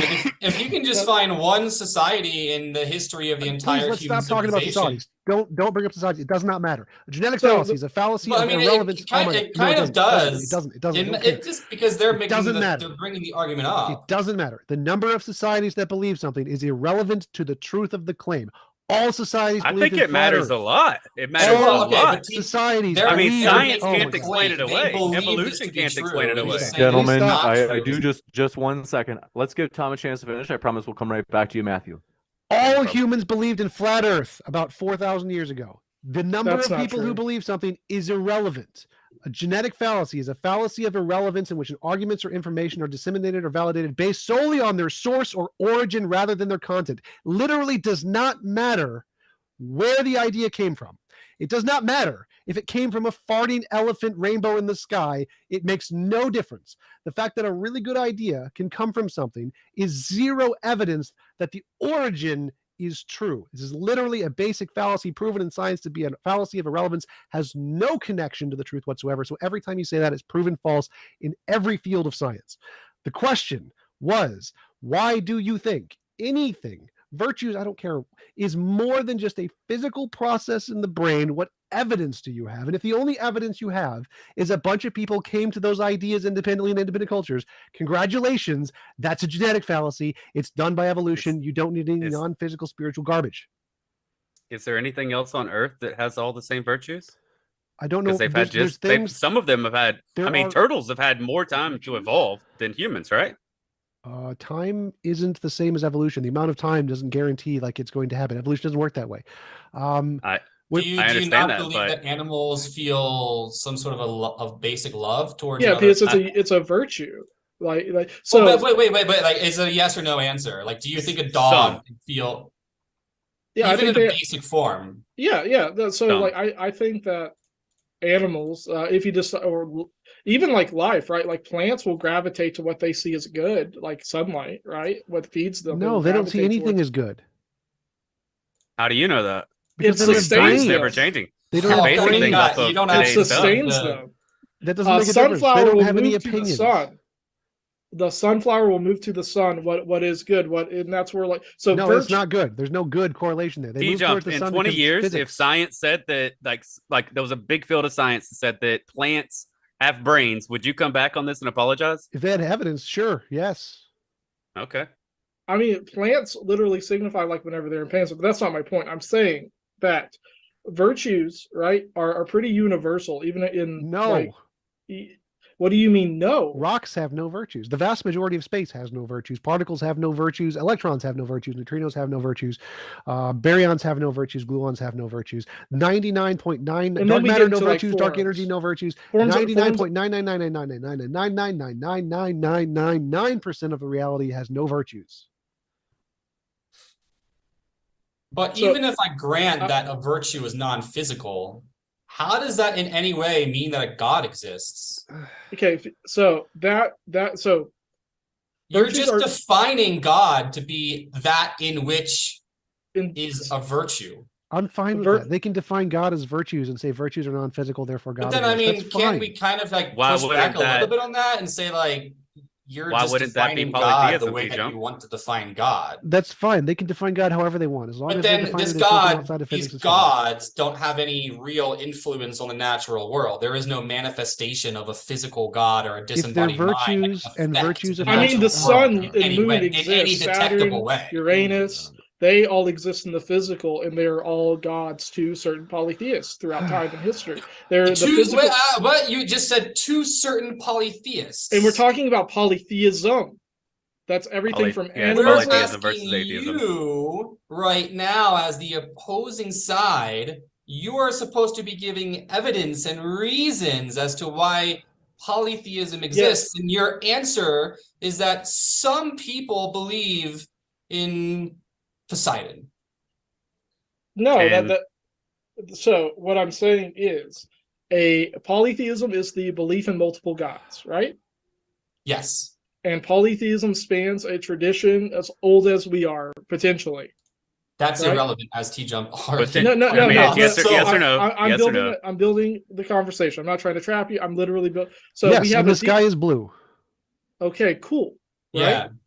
So if a polytheist tradition sees a physical thing that is purely physical and goes, yes, that is my God, then that God exists. No, that's called making stuff up. Well, I mean, I'm pretty sure that like 99% of the audience listening just that. If you or anyone else expects us to come in with a 1 + 1 = 2 kind of argument, I mean, that's not going to be what happens, right? You're just defining God how you want to define God without showing any evidence that this God manifests let's talk in reality in some evidence through rational detectable way. Through the rational, right? Again, like how there's nothing rational in anything you've said. Your argument is so you're calling all of the humanities philosophy irrational. So why not just say it's philosophy? Yes, that's what you're saying.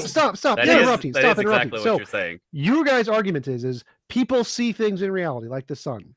They make up feelings and virtues based off of these things. It makes them feel good. Therefore, they're gods.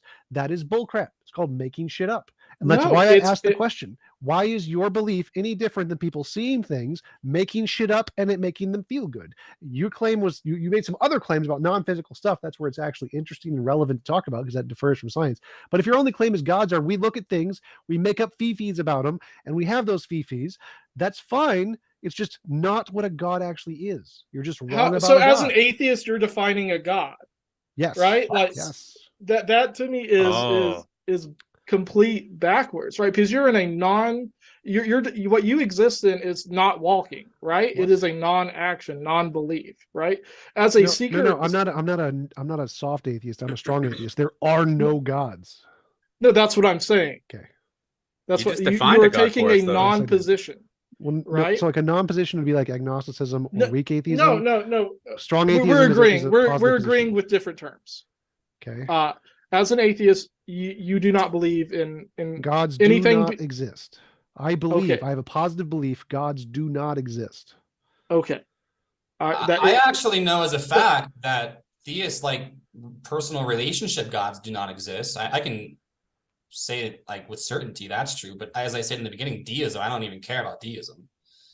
So, but deism would qualify as polytheism as well. No. Well, not no. necessarily. No. Oh my Yeah. God. There can be So, one no, deistic no, god. Not. There can be one deistic god that will be one. No, kind but of there are theism. polytheists that say all the gods are far away. I don't care. And they do not enter. Yeah, but I'm saying that includes polytheism. Whether, Yeah, you're debating like so many different things. You even defined a god for us. Yes. I mean, well, God. this is so easy for you guys because polytheism can mean whatever you want it to mean. So I should just forfeit right now. TJump and I should just forfeit because you can literally define. So again, you can define God however you want to define God. And I've and defined God in a succinct way. I've defined gods in a succinct way. As fifis. No, so and part of in the through the realm of ideals, through virtues, Fifis. through reasoning, Fifis. right? Those are feels. I mean, you say I got feelings. Feelings, therefore God. You're literally pointing to a glass and saying, "Oh, the glass is half empty." That's What? like so. What? You are. Yeah, I agree. Like, I don't that's even all know I'm what that saying. means. Of course you would agree. Yeah, if you agree, tell me what that means. That's really interesting. What does that even mean? I'm pointing at the glass and saying it's half empty. How is my argument? What you're saying is you're right, but you're do wrong. you guys actually know each No, other? no. Like, I'm saying you're not considering you're not considering the perspectives and views on the glass to make the judgment that it's half empty or not. I still have no idea what that means. Like my Are view you is too- there you're are no looking- anthropocentric beings that are non-physical. There are no non-physical objects. It seems like Feelings are every a product time of Jordan evolution. gets to a point where he's defining something that the audience can understand, TJump jumps in after about I 2 can seconds promise within. you that the audience does and- not understand. I already I can just say. Yeah, but I've they let you don't guys apply. talk for like 5-10 minutes at a time. You said gibberish the entire time. About 30 seconds each time. But No, yeah. no, Okay, like but- 5 minutes. Do you believe that gods are disembodied minds? They can be. Yeah. Sure. Why not? Evidence. What evidence do So you have that You're exists? like We've been giving that evidence. I must have missed it. The It- genetic fallacy, is that your evidence? People in all cultures develop these independently without talking to each other. Is that your only evidence? Because if it is, I can just genetic fallacy, garbage That's one bin. of them. Garbage bin. Do you have anything else? That's one of them. Okay, well, it's a garbage bin. That's So a garbage through bin evidence. ration- We've proven that's wrong. through Do the you have anything else? Through the same thinking that we get, exploration, observation, the sciences, understanding our own world, we come to the same conclusions about the divine deity and the expression of nature. And you're denying that we Well, get no, an I can expression grant of that. So nature. let's grant that. Let's grant that through the Okay. same thinking that we get science, we get Virtues bullshit. are developed through learning and through practice. Sure. And Wait, virtues let's embody just grant that. religion, Help- and help- the religion that's aspect fine, that's embodies fine. virtue. Let's grant that. Let's say the same thinking that develops science also develops bullshit. Okay. Why do you think the fact that both bullshit and science come from the same system makes them the same? It's called a false equivalence fallacy. Just because they have the same origin doesn't mean It's are not equivalent. origin, it's in tandem. What is that? It's not they Yeah, rely exactly. on each other. I don't know how no, you're they not don't. seeing it. My belief Yes, in they science, do. I'm very familiar with science. I don't have to believe in any bullshit fairies or You gods. don't. to You do this. personally do not. Correct. But I'm saying so they're not in tandem. It's literally what it means. so the ability to be idealistic, right, is a virtue. So slingshot. what? What does that have to do with what I So- said? Did It you is that quote that through from Deepak Chopra? through having a hold on. That's a good one. High five. High five. Through having an interpersonal connection with the mundane world and understanding that you have a connection with it, right? And the virtues, you get the expression of what something is, and you can explore it, break it down to its most simple part in forms and virtues, right? To understand what it is. And I The can get those divine wrong. I part can of make that, up forms of virtues that I just pulled out of my ass and they're wrong. And so we need some way to differentiate. Are these ideas that I made up correct ideas or incorrect Okay. ideas? And And just then, the fact that I came up with them in some method is not good. and so again, like you're throwing away like the baby with the bathwater on this in a way. So Well, okay, wait, couldn't I make up a virtue that just states like Potatoes it is a are virtue virtuous. to not interact with to not change the natural order of things? And then therefore, if I see like a starving child on the side of the road, it would be a virtue to not assist this child because you're not supposed to interfere with the natural world. Couldn't I just define a virtue to be that? I mean, I would say that that's more like so it gets weird. So one, I would say no, because it's not like a universal feeling. You would still like feel in that decision making. You'd be choosing like a form of stoicism over like your inclination to show love or charity or sacrifice. Well, what about a psychopath that just doesn't care? Okay, Why so are you using the word universal when literally there are humans that exist on the earth that don't care? Okay, and then like that's part of the material. That's what I would say. It's their experience with that virtue, and that can change through whatever you have, through your body, through your mind, through whatever. Yeah, you Right? don't see those same individuals that having the same experiences at the same time. Like it's not a thing. What? In development, the two individuals, he's talking about two different types of individuals that were instilled with virtues growing, and then one that wasn't, right? Well, no, even then, like if someone that has a mental disorder cannot express happiness, right? That's not a defect of virtue. That's something biological, mechanical that is stopping them from experiencing that in the physical. Metaphysical, like happiness, still exists. It just may not be out of their reach. But they can choose to ignore the starving child. They could be walking home from the supermarket with a bag full of fresh groceries, a roasted chicken and a sub, like a sub. I would call that and they could choose not to give the food to the starving child. And I could define this as a virtue because I don't believe that interfering with the natural order of things is a good thing. But now what you're saying is that if it's a coping mechanism, you're coping by saying, deep down inside, I truly, truly, truly want and desire to help the starving child, and yet I go against that instinct because I don't want to interfere. How is this any different than any other human going against their instinct to do certain things that are, quote, virtuous? Your rendition, sacrifice or something like this. Your ability to memorize like how you've felt in these instances is exactly what we're saying. You have obviously felt these emotions. You've obviously this is instilled in your mind. Well, I was having this thought experiment last night where I was imagining whether or not if I had like my cat and just some random person that I don't even know just in my other hand. And I was thinking to myself, which one would I let go if I was forced to let go of one of them? Like, I'm actually not really sure. I might actually choose my cat because it just means more to me. I mean, is that a problem? I mean, now we're like on ethics, which is a base of philosophy, but virtue can play a part of that. It seems like you're just defining things the way that you want to define them in order to you're just God is the definition. It's within definition though. God. So with that, right? I would say because I pull from more like Neoplatonism, personally. If you want like a personal thing, like in understanding virtue, it is like understanding anything else. It can take practice to fully grasp it, even though you can have innate qualities of it.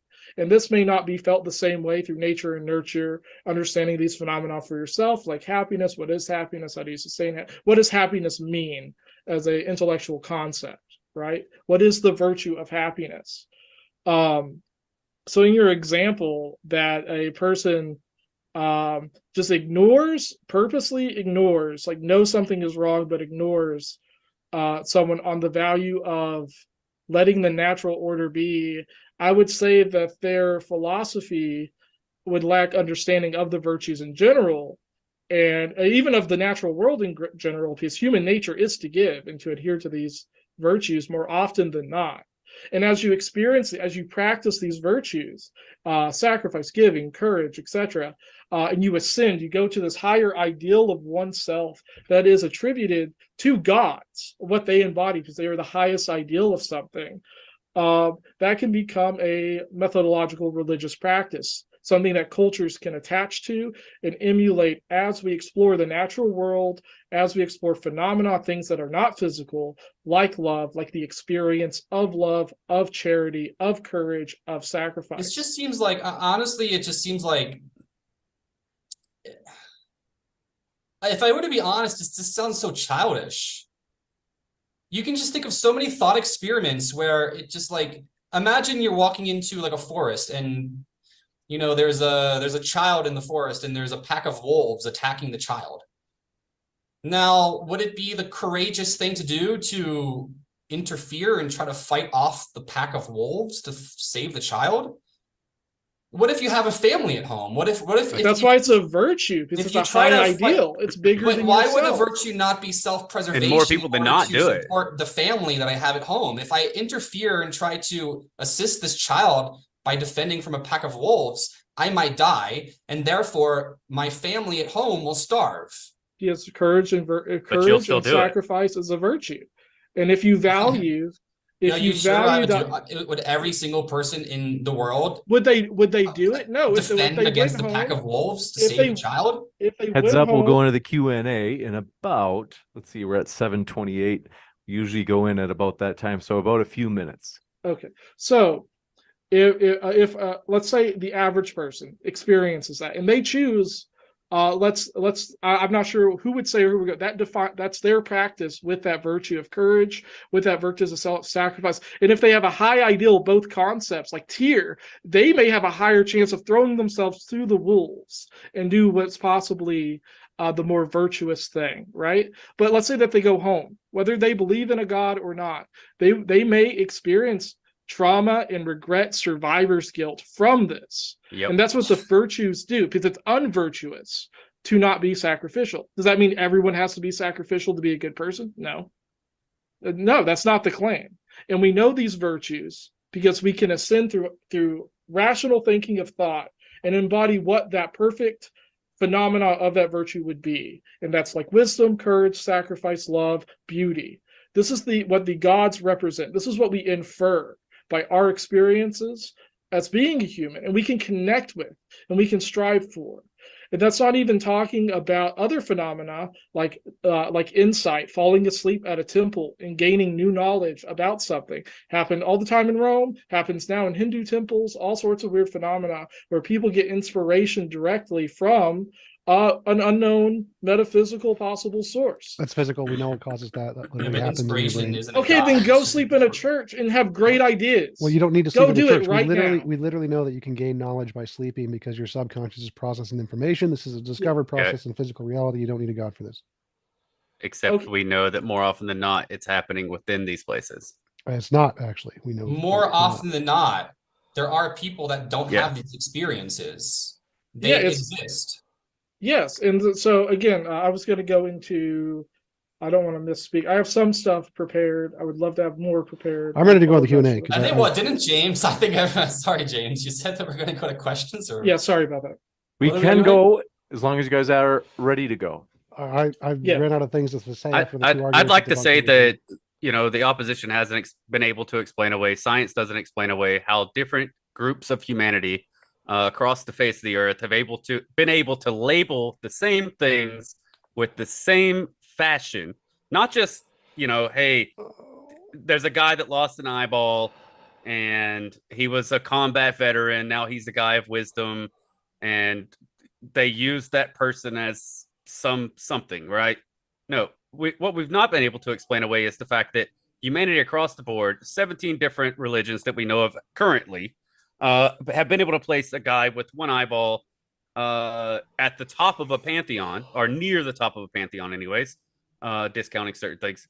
near the top of a pantheon, and we're explaining that away with Got to go to the Q&A. It's because they're human. The same reason they have arms and legs. Like, why do all gods have arms and legs and penises? We're going to jump into it. Zaynova, let me know if I'm pronouncing it right. Thanks for your question. Said, is divine inspiration valid? No. it certainly can be. Shoot, Yeah. I was on mute. The first question was Zainovaya. Thank you for your question. Let me know if I pronounced it right. Said, is divine inspiration valid? Yeah, So- it's go ahead, George. Sorry. No, I would say so. So it depends what you mean by valid, right? And for that, I'd say I would love to have more data on divine inspiration if we could have a way to measure that and quantify it. But yes, valid in the sense that it can happen to a person. A person can experience the phenomena, be inspired from something outside themselves or they perceive outside themselves, and it changed the course of their life through new ideas, exploration of the world, understanding themselves or their place in the world better. So yeah, it's valid. Why wouldn't it be? That's my take. Anybody else? Yeah, I would agree that it could be valid, but it doesn't point to a physical God or a disembodied mind that can interfere or affect the natural world in some detectable way. You got it. This one coming in from, do appreciate it, Atheo Rakatru. Let me know if I pronounced that right. Said, let's bridge the gap. Atheo paganism. In other words, a combination. What's the word for that when you combine words? It starts with a P. Like No idea. Fragilina. Palindrome. That's it. That might be it. This is atheo paganism. They say a combination of atheism and paganism. They say even fills in the issues that TJump had with this debate, or with his debate with Aaron Ra recently. What are your guys' thoughts? Yeah, there's even a new branch of paganism called neo-paganism that attaches, or my bad, neo-atheism, that attaches paganism with atheism in a way of explaining how the sciences themselves, how each thing is defined could be in relation towards a god or goddess, could be matched with a phenomena, or things that we perceive as a phenomena, and you're just renaming the subject. So yeah, it is something that attempts to bridge that gap. What was the You question? got it. about- Anybody else? What was the question? Like the first part? It's having something to do with what I talked about in my debate with Aaron? They said that, yes, that atheo-paganism, a combination of atheism and paganism, I'm not sure what that would imply, that there are many gods or zero gods. Oh, I could better define that. It term, means that possibly. atheists believe in something and their belief No. is defined as belief. Well, we No, talked about I think- atheo-spiritualism, where most atheists are spiritual. They believe in like ghosts and spirits and No, stuff. Has anyone heard the term atheo-pagan before? Nope. Can you raise your hand if you've heard the term? No, I haven't, never. I've heard it. Okay, then can I make myself the resident expert because I've at least heard the term, and I Well, could be wrong. Just to clarify, he mentioned what me and Aaron talked about in our debate, and what we talked about was atheist spiritualism, where most atheists are spiritual. So I think that's what he's referring to. Okay, Is that what you're referring to? Is spiritual atheists? Jordan. so no. The way I read that question, I'm fine being wrong, and hopefully not, is that there are atheists, self-proclaimed atheists, and I'm not saying that they're not atheists. Believe the importance of archetypes, folklore, like Jungian archetypes that impact their way of experiencing the world. They can identify a phenomenon, be like, dude, that's just the breeze, but I like it, and that reminds me of this. They understand that folklore and mysticism is important for the human experience, and then like for use of meditation, right? Things like that. They want a better connection with the world through the means that their bodies like kind of inclinate to. And they vibe with it, but they would say there are no gods. This is just my brain playing tricks on me, etc. But they vibe with it. They're fine with that experiencing, being enthralled in it. Is that acceptable to you, Tom? It has nothing to do with anything me and Aaron talked about, but so I would guess that's not what he's talking about. I guess he's talking about atheists spiritualism. experience things. We all Yes. experience things. Atheists experience things. Yes. This one coming in from, by the way, the word was portmanteau when you combine two words like that. 60-second skeptic says, if we have two jars, one filled with 10,000 gods and one with nothing inside, how do we tell which jar is true? Has the gods in it. Oh, That that's a was tough like one. the whole point of the debate, which I feel like we never really got to that. I'm not sure. I'm honestly, I don't know how to answer that question. I'd have to put more thought into it personally. Gotcha. This one from the ungoogleable man says, how is slapping the label of God on quote unquote virtues any different from slapping it on a coffee cup and saying, since the cup exists, God exists? I mean, Neoplatonism would agree through the emancipation of like forms, because there is an ideal like thought through the one where ideas are and they live, but live by exist, and we kind of like pull from. That's why every culture, despite talking to each other, has an axe. It's because the form matters. Our experience with the material matters. There is a divine idea of an axe. So yeah, I would say either way you could work your way up to a God belief by saying that things exist or fit similar, and there may be an ideal thing to this, and the gods are a part of that process. And notice how he said you can work your way up to a God belief. He didn't say that you can work your way up to a God. Very important distinction. I mean, a lot of people start with God by a question, and then automatically there's an answer. But yeah, That wasn't my experience. But yeah, sorry. No problem. This one from Matt Lee says, TJump has no beard. Debate lost. Tom, it's true. You've always been clean shaved. It's that handsome, if you have a handsome face, you can't cover it up. So no offense to all three of you other guys. but this one coming in from Bubblegum Gun says, the Polytheist. I think they mean for both of you. They say, it is I, the CEO of Polytheism. Bubblegum is their name. They say, contact me They're after really the important. show so I may impart the knowledge of polytheism onto you all. I'm on standing for truth. Do you guys know of this Bubblegum Gun fellow?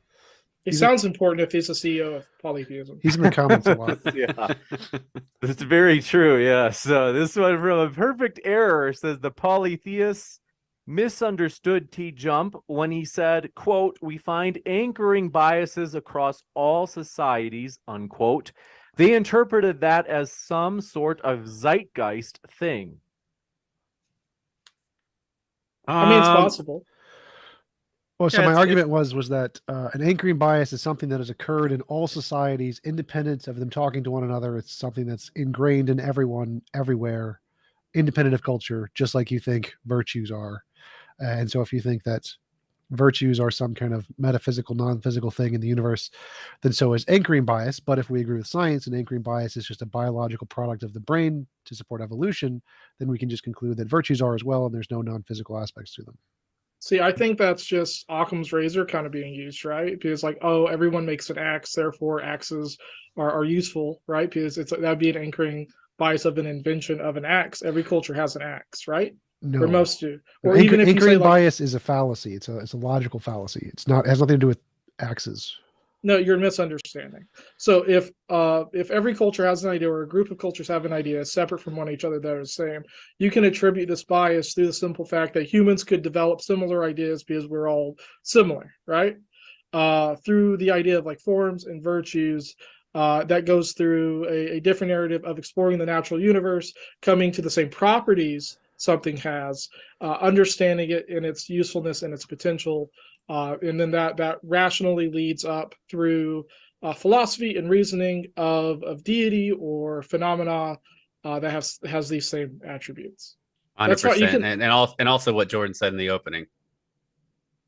So yeah, it's fine. Anchoring bias, I think, is a good scientific view of the world. Sure, lots of different groups can come up with the same conclusion independently of each other. But I would also say that's quite the phenomena that we did that, and that's also worth exploring more in depth. This one coming in from, do appreciate it. Back par us says, James, interview a solipsist next time. Thanks for that idea.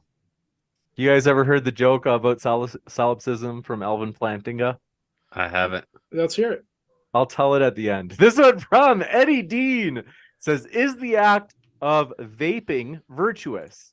Is there a god of vaping? No. I mean, there's pleasure if you get pleasure from it. True. Wait. Okay, you two are disagreeing on this? You two disagreed a lot. I think you guys argued amongst each other as much as I'm just like curious we if you're argued. disagreeing. I'll let you give your rationale. We came to an agreement because I just bridged the gap. So God of vaping, Yeah. probably not. I don't know. We could have just found her or him. Sure, why not? But God of pleasure, because pleasure is a virtue as well. It's something universally loved. We all love to feel good, right?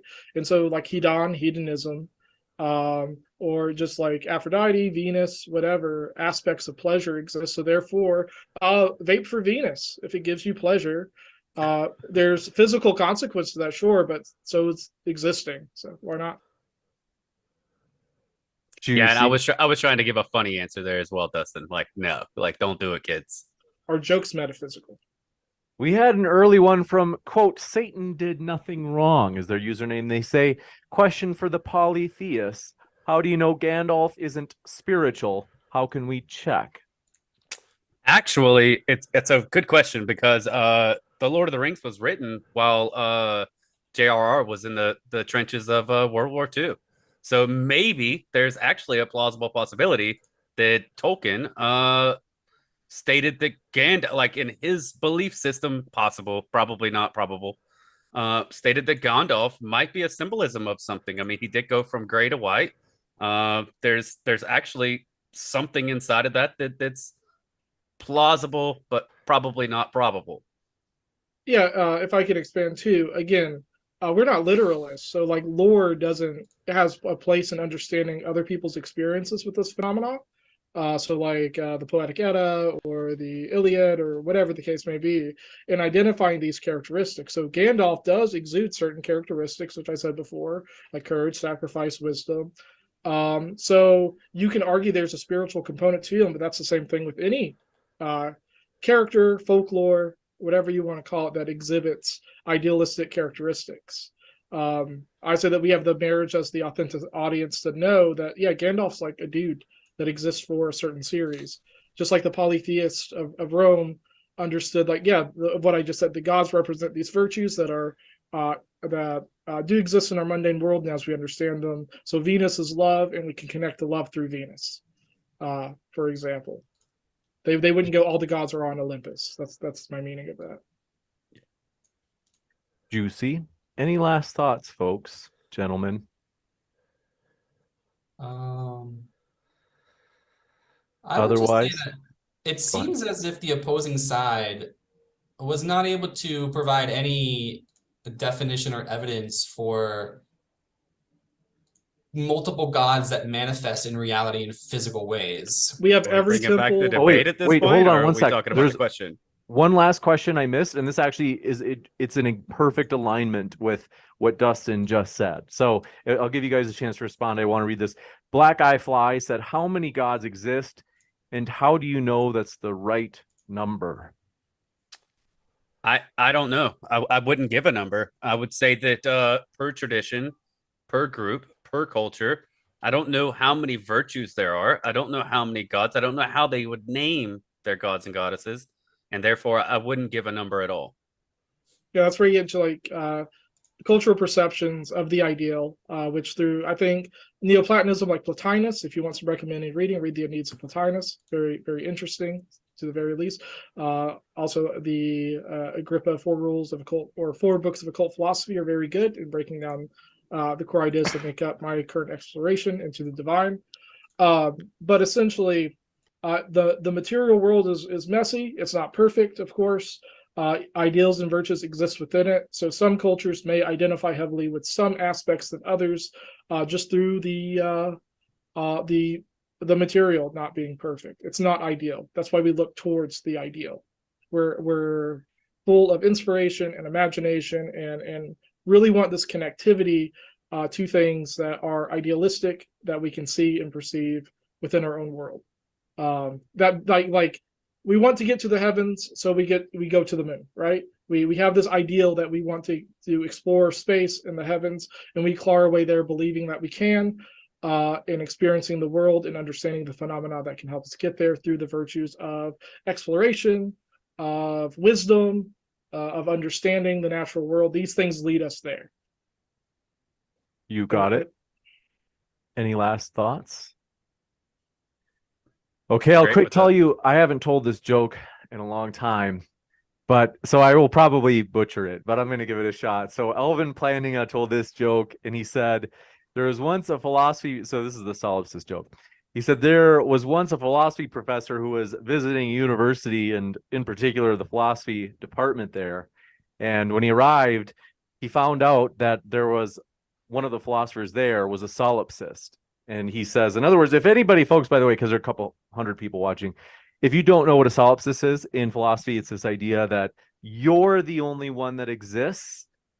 Your experience is real, but like everybody else, like, for example, TJump and Dustin and just everybody, even your own mom or dad, they all aren't actually real. They're just kind of figments of your experience.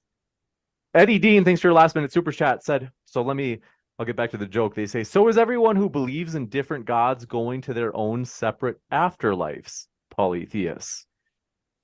I think that in general, most cultures have came to generally the same ideologies. How you get there may be a little different, but generally across planet Earth, this beautiful planet, in general, when you weigh the amount of different polytheistic faiths versus those versus the opposition, generally speaking, far more of them have generally the same concept of the afterlife more so than not. And I would say, yeah, so yeah, we go back to like ideals, right? So a few things well, like basically you actually don't know the answer to the question. That would be correct, yeah. So okay, I just wanted to, like, if you just wanted to say those words before you go and talk about more of what you don't know, that was just, I wish TJump would have let you talk more during the debate. Just to get it out there, just to start with, I don't actually know, but, and then, I mean, I think we've been pretty intellectually honest like this entire time. Because like he completed his thought. If we could complete our thoughts more, you would have a more defined idea of what we're talking about through this entire thing. On afterlife, so I would say that we are again ideals. Like we have ideals of what like an afterlife could be. I personally would say that in the philosophy that leads us to things like the atom, like Neoplatonism, there's not a lot of talk of an afterlife. It's about the theory of religion, theory of philosophy, theory of virtues, theory of the gods, and not so much an interpersonal afterlife. And I would say that if you're living this life looking forward to an afterlife, make this one a good one, and you'll have what you'll need in the next one if there is one. On the bona fide view of an afterlife, I don't know. I'll just live a good life here and be prepared in whatever way. I don't know. Juicy. So on to the solipsist joke. As I mentioned, the philosophy professor got to this philosophy department, and he found out, he said, there's really a solipsist here? And he said, yeah, he's a professional philosopher. He's got his PhD, and he's a solipsist. And so he said, well, could I meet him? And they said, yeah, sure. And so he went in and he met the philosopher who was a solipsist, and they had a good conversation. And as he left, the other faculty who had brought them to Fred, the solipsist, said, yeah, well, we all take special care of Fred here, because if he goes, we all go. That's good. I like that. It is not my joke. That was Alvin playing us, but pretty That's good. a good one. That's fun though. It is. But we do want to say, folks, our guests are linked in the description. If you would like to hear more of their views, you certainly can. As you can see at the bottom right of your screen, learn more about your guests' views from their links in the description box below. That includes at the podcast. So if you're listening via the podcast, as folks, I don't know if you know this, but 100% of our debates end up on the podcast, usually within 24 hours of them being live on YouTube. And we put our guest links there in the podcast episode description as well. One last from the live chat. Black Eye Fly says, thanks for hosting this debate and for all the work you do. Thanks so much for your kind words. All credit to the speakers. They are the lifeblood of the channel.